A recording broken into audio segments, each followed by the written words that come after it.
Hello and welcome back. This is Steve Mings, and today is on um, pop culture. Yeah, seems like the pop culture these days seem to be becoming more, I'm not sure, good or bad, but more or less confusing. It's like trying to shave your face or shave without a mirror, which of course, one reason why I haven't shaved yet. Anyway, I was looking at an article the other day. I was seeing something on Justin Bieber uh, going to church or something. It was kind of funny after his uh, knowing from the past how he was didn't really do so well with Selena Gomez. But then again, I don't know. But it's kind of like the way I see it as rather odd, kind of funny, and kind of strange. But on another note, there's I kind of see as one thing, and I think I'll bring this a little closer and pretty much my point of view on the topic is to me, and I actually have been asked a lot of times in questions and stuff like, why do I not go to church? And it's not because I don't believe in God or believe in Jesus or anything. It's just, some churches out there that are kind of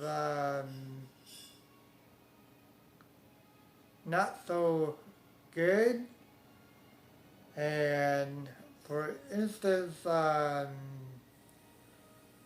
Joel Osteen and the Liquid Church, he could have helped a lot of people and stuff, but it seemed like he would put up more of an attitude and stuff like that toward helping them when they had that flood. And then it's kind of like the way I see it as churches and Christians in general, when they say they are good people, is not always the truth. And the reason why is because, for one,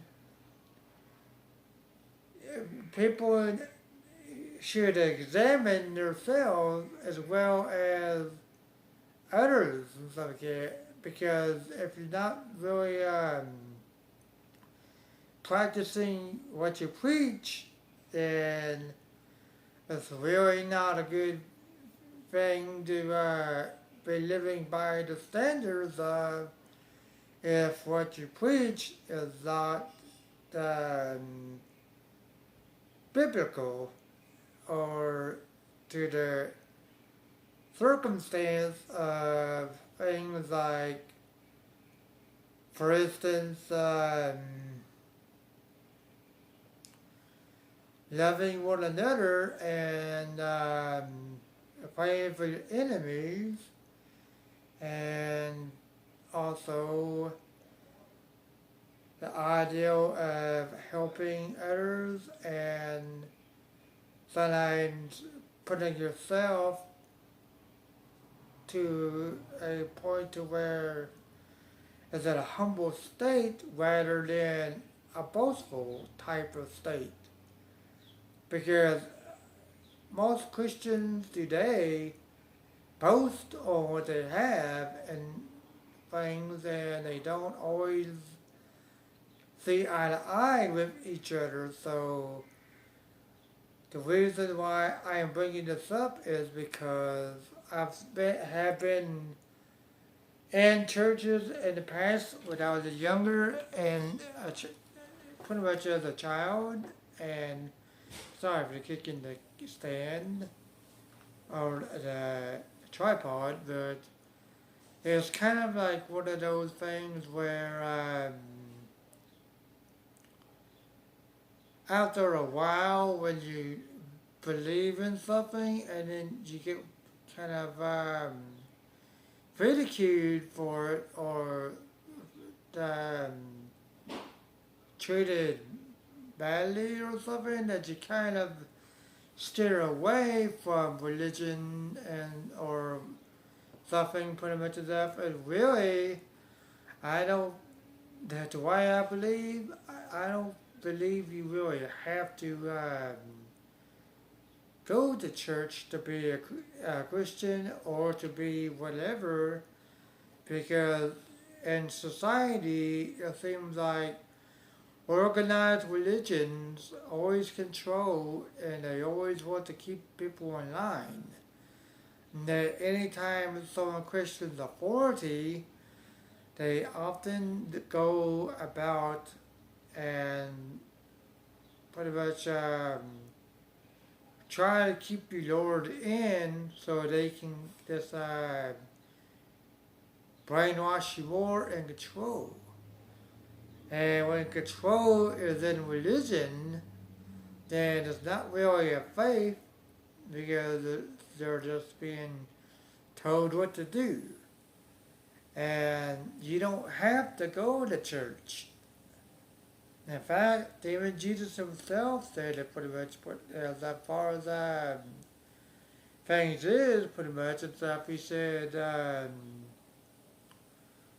the Pharisees or the, the guys at the funny hats in the movies and stuff, and they're like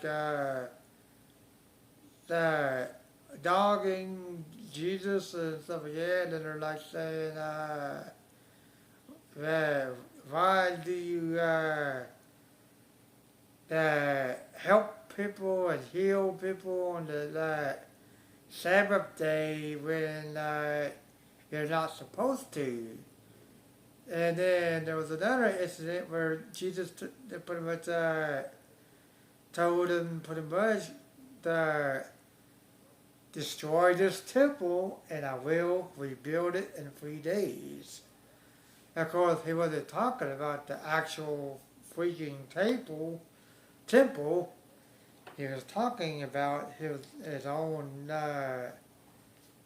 self, pretty much. So they say. Now, there's a lot of things and stuff that actually are proven some things differently, and science and stuff has actually debunked some things and stuff, but they haven't, there's not always debunked, but rather there's always a debate in the topics and stuff, and I see myself more as a spiritual person rather than a religious person, because it's more or less like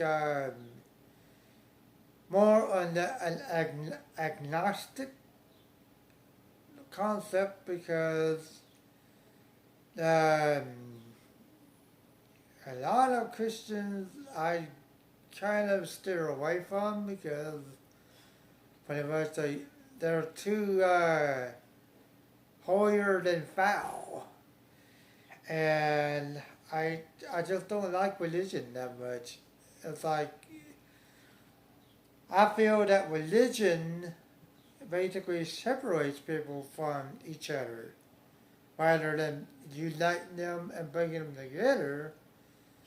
And when that happens, that the world seems to be more in conflict, if you can understand that. And when there's conflict and stuff, there can't be no peace if there is always conflict. And that's why I feel the way I do. And people sometimes get the wrong expression to me or ideal, and I try not to give that because I just live my life, and I prefer to sometimes be just what I do, and pretty much I won't. I don't try to control people or tell people that you should pretty much maybe just go ahead and go to church because for one, I feel like there's a lot of churches that they sometimes mean well, but they don't. It's more than like pastors often would take money from the offerings, and sometimes they would buy food and stuff for people, and sometimes they would help people. But there's a lot of times where, like Joe Osteen, I would like to see Joe Osteen actually go out and did an actual word in the streets and actually um, donate, give this, donate, give food to people, feed people and stuff like what Jesus did. Because I think that would be more of an actual Christian trait than it would be and stuff like that. And it seems like, oh, I got millions of dollars. Um, hmm. Why would I want to help you? And that's how I see as pretty much it's harder for a wealthy person to pretty much get into heaven according to the way Jesus puts it pretty much is because Jesus have said um, it is harder for a rich man to enter the kingdom of heaven than it is for a camel to go for the eye of a needle. Whatever that means. In a way, I know what it means. In a way, I think it's more of a metaphor.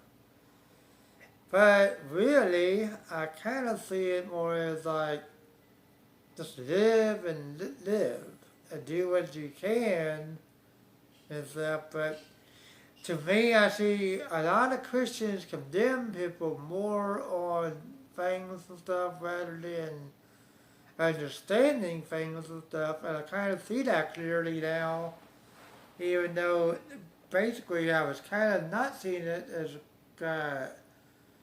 good as I used to because I basically, when I was younger, in my teenage years and going to high school, there was a thing that happened and stuff which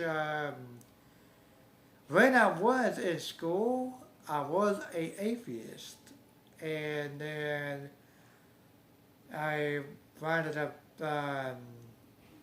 with my family homeless, and for a while, it wasn't very long, but we were staying in motels, and then after that, it basically became more challenged by the thought that my old babysitter have basically said, well, she pretty much was challenging me to pray, and I was like, I don't even know how to pray. At least back then I didn't anyway. And she basically gave me instructions and told me just try it. And I was like, yeah, how's this gonna help anything and stuff like that? But then it seemed as if my prayer was answered, and that's when I started believing that there was a God. and then I believed in Jesus and stuff like that. But then now I'm kind of looking back and wondering, it might have just been a coincidence that that happened. So it's kind of like more or less like I think some things happen and stuff, and that maybe it's not the way we expect. And then there's other times when I think we, as the human race, I think would be more. It basically would be more logical to be able to comprehend at a better way of thinking. Now, sometimes you can't really think if someone is pretty much feeding you with what they want you to believe rather than what you yourself want to believe. And I actually agree with a lot of concepts and stuff on Jacqueline Glenn's videos and stuff, and also the Dark Matter 2525, who is a YouTuber also, which both Jacqueline Glenn and Dark Matter 2525 are two of my favorite atheists and stuff, and also Rachel Oates, I think that's how her name is pronounced. Excuse me if I'm pronouncing their name wrong. I'm not very. I really have. I have a little bit of a speech issue, and my words do not always come out perfectly. And with that said, I hope one day that I can figure a way that that could be fixed, or figure out a better way of speech. And then the ideals pretty much of that being said, I look at how today's society is, and between from when I was growing up, a lot of things have changed and stuff on a very rapid and dramatic way. Anyway, I will wrap this video up, and I would like to thank you all for tuning in to my channel, and also please subscribe. And if you have not already, give a thumbs up and give a like. And leave comments below so I can get back with you. And peace to the world. And this is Steve Mings saying bye-bye.